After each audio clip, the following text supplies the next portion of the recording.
Hello everyone, I'm very happy to see you all.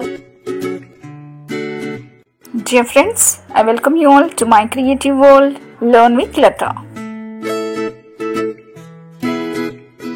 First, I would like to thank you friends. Thank you so much for your great support. Dear friends, today's video is very interesting. Please do watch till the end without skipping.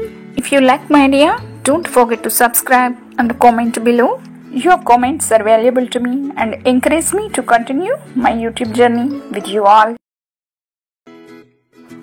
Here is the video on easy and instant home decor hacks.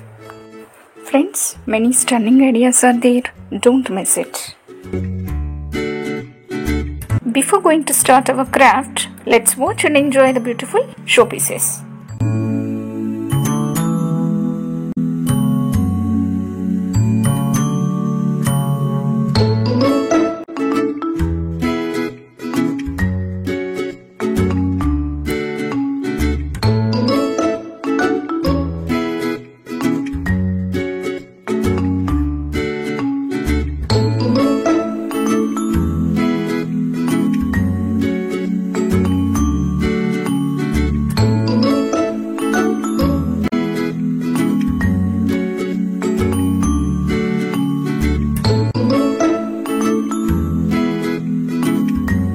Here are some of the plastic containers from my home. These are the perfect containers to decor our showpieces. Let's watch how I reused plastic containers to decor different showpieces.